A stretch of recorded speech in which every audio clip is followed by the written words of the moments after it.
Hello， 大家好，我是君。今天的开箱应该会非常的快速哦，就是今天要开箱的这个兽屋创彩少女庭园的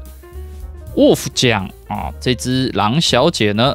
它是完全的童模换色产品哦。那这个呢，其实是我个人的疏忽啦，就是我一开始也没注意到这件事情。其实官方在它的商品说明栏里面就有讲到，它就是一个童模换色。那是跟哪只换呢？在身体部分呢，就是跟我们一条新罗这个辣妹哦，完全一模一样的产品啦。那么两个摆在一起之后呢，是非常的明显的，就是完全的童模换色，一点改变都没有哦。而且这只狼小姐在整个产品上还是有点阉割的，像是在一条新罗它的领带这边啊是有预先涂装的，狼小姐这边呢就是黑黑的一条领带哦，是完全没有涂装的。所以说这款狼小姐啊，在整个内容物啊，然后跟配件上都算是一条新罗的。算简化版吧。那唯一算是新东西的呢，就是它的这个头发了，然后跟它脸部的表情部分。不过讲到这个表情的部分啊，我个人也是有点小的意见。和会上的这张帅脸啊，我觉得真的是完美无瑕，无可挑剔哦。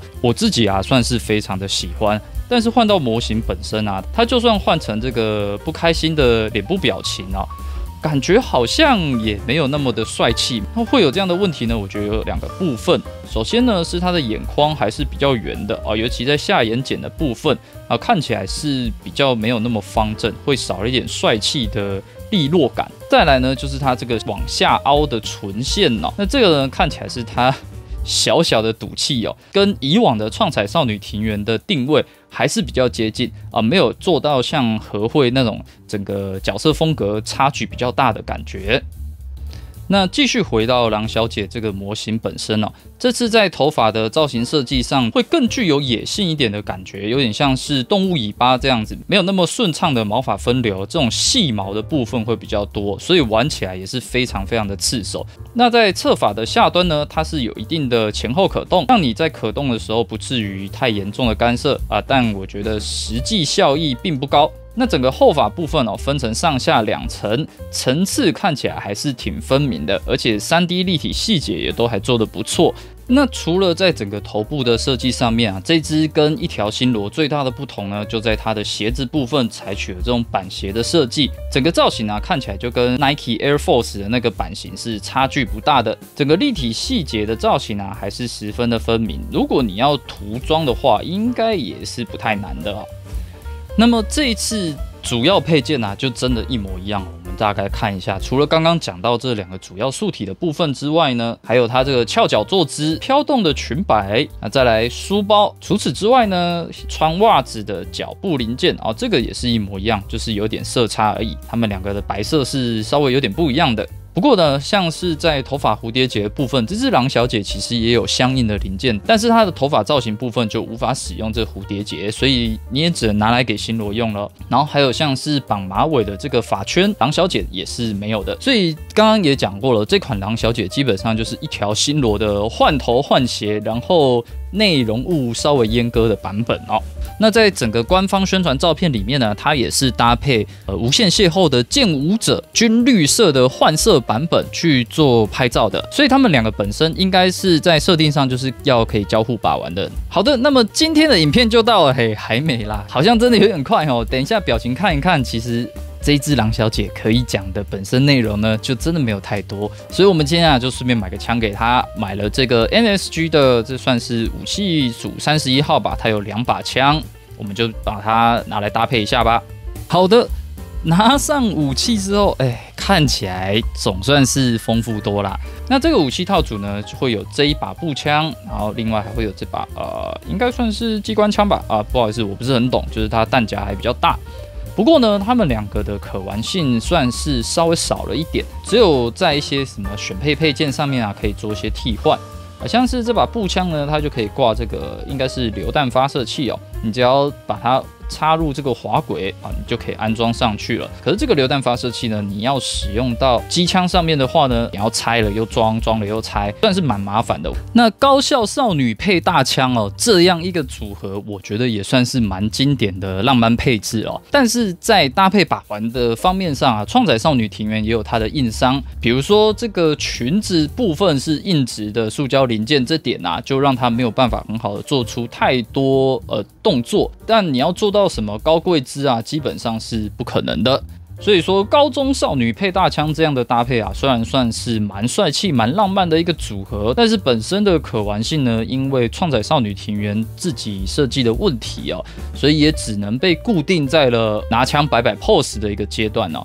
而且啊，这一次的手部零件呢，也没有太适合拿来拿武器哦，它都给一些创载少女庭园比较常用的手掌零件。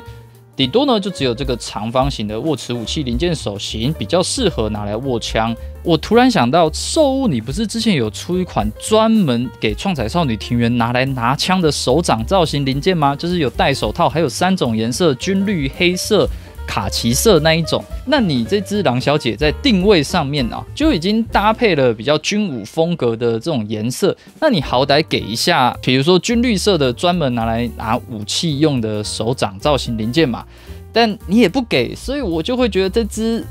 狼小姐，就算在普遍大家会觉得CP 值不高的创载少女庭园系列里面，它也是 CP 值特别低的一只哦。所以呢，我建议大家真的看看就好，不要跟我一样，就是又去买一只。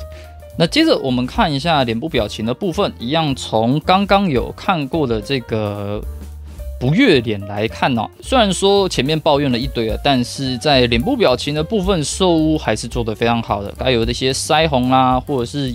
眼睛里面的各种颜色搭配出来的细节都做的是非常的好。再来看到的是这个一般微笑脸哦，看起来真的跟封面那个狼小姐差距是108000里那么大。总之呢，它该有的一些细节啊，也是一应俱全。那整个造型上面看起来呢，也是蛮漂亮的。那接着，是不是没有换啊？不对，有换哦。这个呢，就是刚刚那个微笑脸的向左看的表情，有点偷懒呢。兽屋这次真的是有点偷懒，所以虽然说整个一应表情的品质啊完全没有下降，但是在设计上啊，应该不是我瞎说吧？这两个表情，这个零件的部分哦，就是一模一样的。然后在眼睛的部分呢，稍微往左，眉毛稍微倾斜了一下。除此之外呢，一模一样。那最后呢，是这个微微张嘴的向右看表情。刚刚这样看完之后，我多心了还是怎么样？就感觉这个表情之前好像也看过。那总之呢，这个表情的变化也是比较少一点。就它这样4个表情看下来，个性上的变化都稍微比较平淡一点，顶多就是微笑不开心，然后有点惊讶，然后向左向右看而已在表情的整体变化性上并没有很大。好的，那以上呢就是这次兽屋创采少女庭园狼小姐的一个简单开箱以及把玩心得体验分享啦。除非你没有买过一条新罗，想要它的这套辣妹装泡泡袜的素体，然后也很喜欢这个狼小姐的头发造型啊，跟她脸部表情的部分，我才会比较推荐你去做入手不然它在相比同模具的一条新罗来说，内容物的附属上面也会稍微少一点。另外，它在整个定位上，我自己觉得比较偏向想要往军武风格啊，想要往那个 Tommy Tech 它迷你武装，他们可以互相把玩的部分去前进，但它也没有给出相应的诚意吧。就是它那套专门拿来搭配 Tommy Tech 的那个枪支握持的手掌零件呢，它也没有给出来，所以也没有什么好帮他说话的，就真的是偏少，而且整体来说诚意显得不足。好的，那么今天的影片就到这边。如果你喜欢我的影片的话，欢迎帮我按个赞或者按个订阅。那如果你对这只狼小姐呢有什么想说的，也欢迎在下方留言，我们一起做讨论。那么我是君，我们下期再见啦，拜拜。